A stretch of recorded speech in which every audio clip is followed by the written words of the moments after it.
బాబాసాహెబ్ అంబేద్కర్ ఈ దేశానికి ఒక ఎజెండా నిర్దేశించినటువంటి వ్యక్తి అని నేను అనుకుంటున్నాను.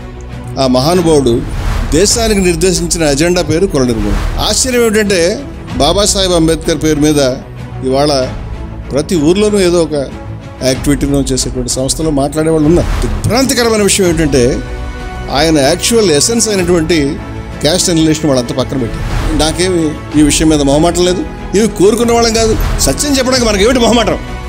ఏమైనా స్వార్థం ఉందా మనలో? మనం ఏమైనా ఆశిస్తున్నామా? లేదే. నిర్భీతిగా చెప్తాం. ఏ విషయం చెప్పినా దాని గురించి నిలబడి ఉంటాం. సంవత్సరాలుగా, దశాబ్దాలుగా ఇదే పని నేర్చుకున్నాం.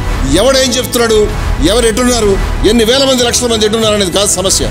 సత్యం ఎటుంది, న్యాయం ఎటుంది, అది సమస్య. ఇవాళ నువ్వు ఒక నాయకుడిని మెచ్చుకోవాలంటే ఆ నాయకుడు ఏం చెప్పండి నీకు అక్కర్లేదు. ఆయన కమ్యూనిటీ సర్టిఫికేట్ తీసుకొచ్చి నీకు ఇవ్వాలి. మనోడ మన కులస్తుడే.